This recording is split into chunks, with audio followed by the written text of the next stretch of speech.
that's assuming like discounts and that kind of stuff. Right. And yeah, and I would love to have one eventually. I'm just, you know, I feel like I got just bad taste in my mouth from what happened with that first one, and then just Yeah. seeing what happened, I kind of know the trend now, and you're just seeing this happening quicker. The Z06 did hold on for a long time with that premium price because there was nothing else. It was like the Z06 and then the E-Ray came out, but there was no ZR1, no ZR1X, no nothing. And now it's like there's so many other options. Still, at the end of the day, it's a 200,000 plus car, which is a lot of money for a car. And I don't know if it's going to give me that much more enjoyment over my Z06. And that's kind of what I struggle with right now. The other thing Yeah. too is that with a car like that, once you start reaching certain levels of power, um, it just becomes it's too much. It's too much, and, I know a lot of people will fight me on that, and it's degree, but that type of car is amazing, and, I'd give anything to have one, but, once you start to reach that type of power realistically, where are you gonna use that type of power on the street, you know? Right. You're not, you can't. If you go to a track and yeah, you can, but to be able to handle a car like that, to be able to drive it to the limits that it's actually capable of, you have to be basically even a semi-professional driver or something, you know? So it's like, yeah, if you wanna buy a ZR1 and you have the money and you can, by all means, go right ahead, but for most people, like you said, even the Stingray for most people is plenty, you know? Right. But, it's like, Z06 or an E-Ray or whatever, but, yeah, I know what you're saying with that, but it's like, once you reach those levels of power on that car, it almost becomes crazy because, yeah, it being mid-engine and everything, it doesn't have, like, traction problems per se, but I remember, like, example, like, I've built tons of cars for plenty of people, C7, C5s, and Mustangs, and I used to do work for drag racing teams and all this and everything, but, like, I had a good buddy of mine a little while ago came to me with a C5. And he's like, "I wanna build this car up and do all this kind of work and da da da da." He's like, "I want it to be 1,000 horsepower and da da da da." I'm like, "No, you don't." Yeah, I have a 600 horsepower C5. You can't even keep that on Yeah. And down. I'm like, I mean, you'll "No." kill yourself 1,000 horsepower. Exactly, and I'm like, "No, you don't." He's like, "Oh, yeah, I want to be able to blow the doors off anything." I said, you're not going anywhere because all you're gonna be doing is spinning." So, he had a C5, and I did a whole ton of work to that thing for him. It was in my shop for probably a good 6, 7 weeks. I was working on it straight, and, I told him, I'm like, "Look." And he was going from stock form, so he wanted to go from a stock LS1 Uh, all the way up to, like, 1,000 horsepower, and I'm like, "No, don't do it." And he's like, "Why not?" I said, "Tell you what, let me do this. Let me build it up to this point first." And he's probably right around the 550, 600 mark with how I have it tuned. And he got in it, and he was like, "This thing is nuts." I'm like, yeah." And, if I had given you 400 more and you spent all that money, it's undrivable. It will be Right. undrivable. Right. I Unless you I do have a little bit of counter argument though.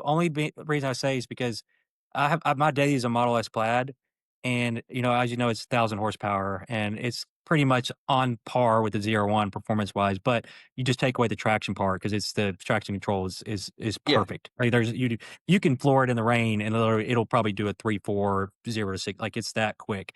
But anyways, the counterpoint to that is that power now to me, like even driving that car, I do a lot of like highway commuting and stuff, and so I'm using that power a lot. I'm at Watt a lot just in goofing off, just whatever, trying to get merge lanes, whatever it might be. I use that a lot. So for me, having that, it's almost like having the best way I know to describe it is like having God mode in traffic. Like if you were playing video games as a kid, you have God mode, and you just like Mhm. could beat anybody at anything. That's what it feels like when I'm driving that car because there's no brake loose attraction, none of that. I can be at this spot if I want to be there. If I'm at a light, I know the person next to me, there's no chance they're going to be over here at the merge before I get there. And so for me, having that I after being there, I'm almost numb now to it because I've had it for so long and I'm so used to Yeah. it. So Right. it's becomes like my new normal. Now, it's not a dangerous car though, it's except for braking, obviously. The ZR1 is definitely not the same as far as they don't have as good a traction control. They aren't doing their rear wheel drive, like you said. So you have more risk of death and those kind of things, but you also have better brakes. Also have a lighter car. So there's also the Yeah, yeah, advantages yeah. it has. Yeah, and So it my being a counterpoint middle. would be I can see the other side of it because EVs are getting so quick now. Our gas cars are all going to be like obsolete next to like a Model 3 Performance. You know, a Model 3 Performance is 2.8, 0 to 60. That's what my wife drives, and that's on par. That's gonna on a good day probably gonna beat our Z06 as a 60. It's gonna go door to door probably with the E-Ray depending on conditions. So like, you know, I it's for internal combustion to keep up. It's kind of having to go there. You know, that's the only thing my big counterpoint would be is in order to keep up with the EVs, you're kind of having to get there with internal combustion. That's as far as Yeah, for strict performance. it's gonna need the help, yeah, and everything, but I agree with you in the sense of so it's like, okay, now I have the E-Ray, right? And that car from factory is 655. Even though to be honest with you, I think that's a little bit underrated. Yeah, so between having that type of power in a daily driver and having it all-wheel drive, I will 100% admit I'm spoiled by it. Completely Hmm. spoiled by it. Because now, if I were to get into some other car that were, say, a 450 horsepower daily driver or whatever, I'd be like, This thing's a dog, you know? Hmm. It Yeah, would just yeah, feel like a of dog to course. me and everything. And so, but I fully see your point, and I've been spoiled by it. And which actually kind of makes me remind me of something else. Richard, you had said something a little while ago. You said you had a friend who had bought a car and or bought a C8 and all fully loaded out to the max and everything. And then when he got it, I guess he didn't realize that he didn't have a front lift. Oh, yes. Yes, Oh yeah. in that text message. And and It I had a $40,000 option package on it with no front lift. and I couldn't even believe that is the how type of thing that, like that feature now, I'm spoiled. yes. Have to have it. Have to Yeah. that would be a complete deal breaker for me for one of these cars or something like that. So it was literally the first when I got my new 2025, there was like certain things I wanted so bad, but I had to eliminate so many cars that didn't have a front lift. And if you literally like chat GPT it, if you buy one without a front lift, it depreciates like 10 to 15K off the lot versus a car with front lift. And I'm Wow. just like thinking to myself, because someone at the dealership sat down and spec'd that car, built that car, and ordered it, right? Like they get to pick sometimes they get what they get, but sometimes they get to like build a car like that. Like, who would not check the box for a front lift? It was a 3LZ Z07 package. It had like a 168, 170 MSRP, no front lift. He didn't even realize it until he was driving it to the gas station. He went down to press the front lift. And he's like, holy crap, there's only two buttons here. And he took it back to the dealership. He like, Did he have the no way. Yeah. exposed carbon fiber on the front splitters? Because I'm sure that probably got instantly cracked, Yeah, I don't depending on think where he he went up lives. and even to the gas station because once he realized it, he just went back to the dealership. Oh So, man. but Yeah. it had the carbon fiber pack. It had the interior carbon fiber. I mean, this car was beautiful. I mean, like I said, 40,000 in options, amazing. And I'm just like, they're never going to sell that car because And there's no excuse for it either because it's like if it was a 3LZ and it was a Z07, you you can't say, "Oh, I didn't get it because it's a track car or whatever," right?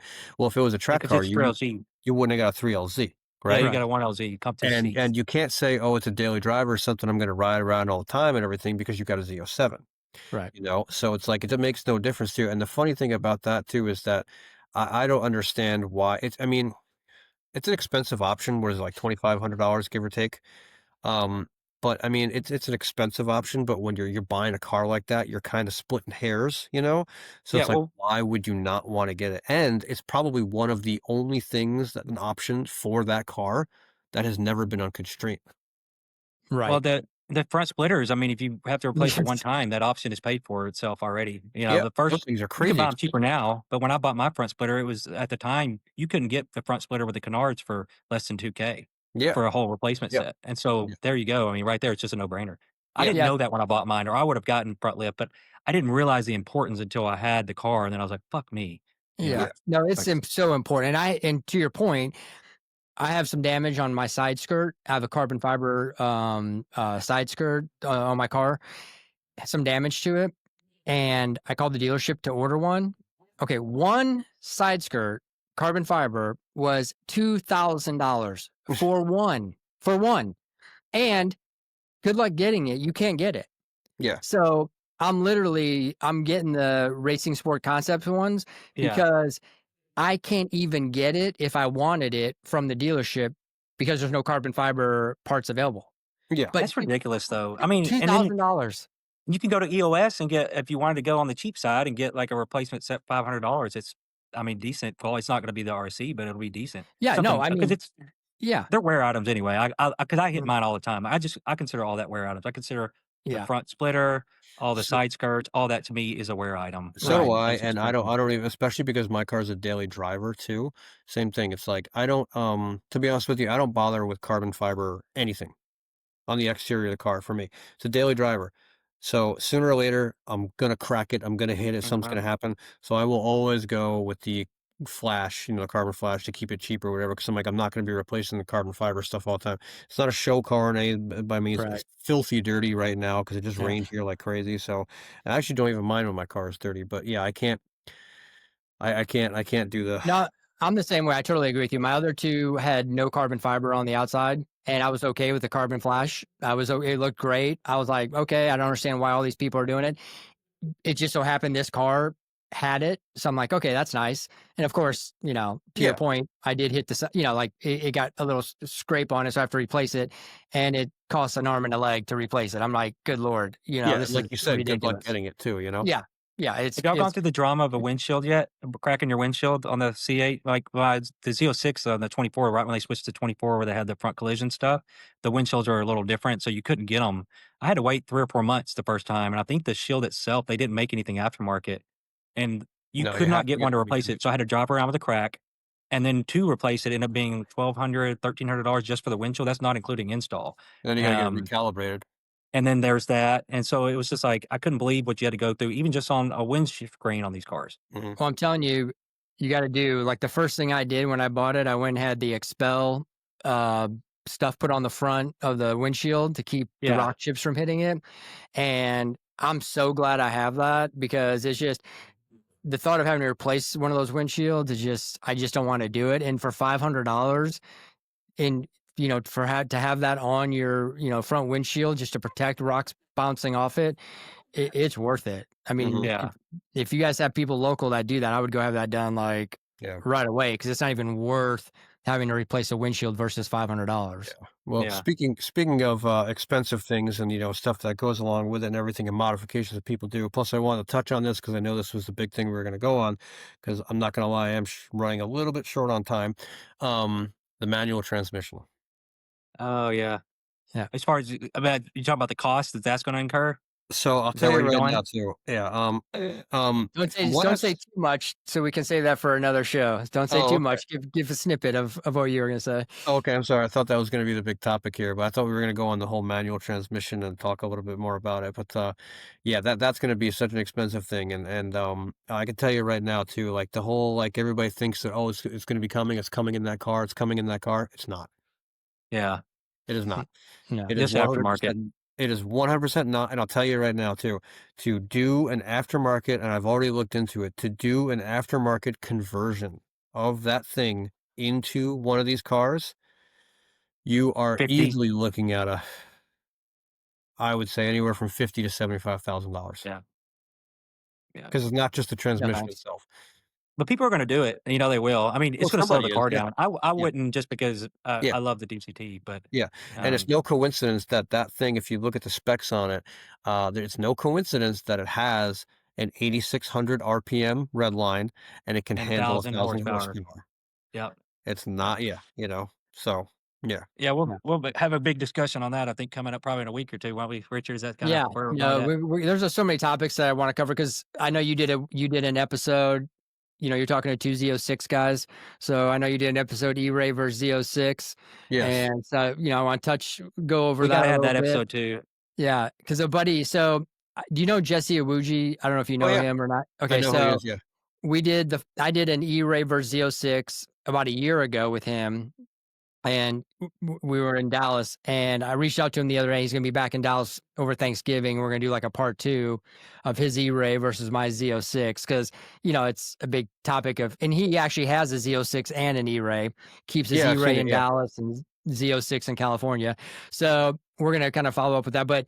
I know that's something that you had talked about, and I know Brandon and I, we're Z06 guys, so it's definitely something I'd love to discuss and get feedback and I don't know if kind I'm a of. zero 06 guy though. I think I'm in the middle. I'm a zero 06 owner, but I think I love both cars. I would want both cars. Like, I would be doing what Jesse's doing Right. if I had Well, the yeah, budget I right now to mean, do that. if we could, yeah, I'd love to do that too. But I just think from both sides, it's driving them like if you drove one and then drove the other one right away, it's so different. It's so They are. different, just the They're completely feel, yeah. the sound, everything. So you say that, but I would love for you to just literally drive the Z06, get out of it, and get right into the E-Ray and drive in and see what you thought. So it's an interesting, it's interesting, like the emotional, the difference between the two cars. It's so different. They are completely different, yeah, and I know, Yeah. and I wanted to do that video because I know a lot of people love to, kind of stick their nose up at the E-Ray, "Oh, the electric crap, da, da, da, da." But yet, number 1, every single Z06 owner that I know, and there's not a single one out there, I'll argue this point, if the Z06 was offered with that same electric motor, 100% of people would buy it. So it's like, what's your argument, you know? But they drive completely different, and like I said in my video, I got one for about a week or so, and I drove it, and it was nice, but then, I touch on all the points as to one versus the other, and they're both great, but they're just different, They're Right. just different. If Yeah. you could give me, and I won't get too much into it because we'll go down a rabbit hole for another hour. If you could give me the Z06, if I could have that electric boost of power and with my Z06 and I could still have the sound and the way it sounds and everything, in a heartbeat, I would do that. Yeah, Yeah. I me would do too. that in a heartbeat. Because I even like, and I'm curious what the ZR1X is going to be like, but I was at a car show this weekend and a guy had a ZR1 and he started it up. And I gotta be honest, it sounded like a Camry. It didn't sound very good starting up because the turbos mute like that sound as opposed to that Z06 when you cold start a Z06, it's like it's insane. Like Like demons are coming out of the ground, Well, the you gotta valves are open. remember you gotta remember on the ZR1, you now have 3 different things that are muffling the sound of that car. You've got turbos, you've got catalytic converters, and you actually have Okay, mufflers cat back. themselves. So, yeah, yeah. yeah. So anyway, we'll touch on that in another show. But hey, man, this for our first episode, just kind of getting on here, checking it out, and seeing what's going on. I enjoyed it. It was a great discussion, and I Yeah. really Yeah, me appreciate too. everyone being able to get on and such different perspectives from each of us coming, across with what we like, what's cool to us, and just our experience with these cars. Um, and again, it's been. I really enjoyed it. I'm glad you guys agreed to do this, and we came on, and I think it'll be cool, and I think people will be very interested to see and hear about topics from different points of view because I'm kind of like the Corvette guy that loves the Corvette and wants to do some performance mods and different things, and then the two of you get so much more detailed, and then it just goes from there. And so I just think it's going to be really interesting for people who tune in to just hear our perspectives on different things and what some of us are wanting to do, like in terms of, down to the little bolts for weight savings. I won't name names on that, but Yeah. it's like it's just like everything here is just coming from a different angle and a different point of view. And I think people will be really interested to see what we all think and what we have to say. I wanna Yeah. piggyback off of that a little bit, just in the fact of, like, us collectively, I think we encompass the whole collective of C8 owners. So you got you, Richard, you got the far end of the spectrum where we got Ken, super technical, extreme vast knowledge, and then I'm somewhere kind of in the middle, and if you combine us all together, like, we are just pretty much every C8 buyer is on the screen in some way or form or Right. fashion. That's what Right. that's what I would say. Yeah, I agree, and I think at some point, because yeah, we can all kind of touch on a little bit of everything too, and we'll all kind of have our little input on each thing as to well, hey, maybe I'm looking to buy which version or whatever, and I'm looking to do this, and what's this perspective, and what's that, so yeah, Right.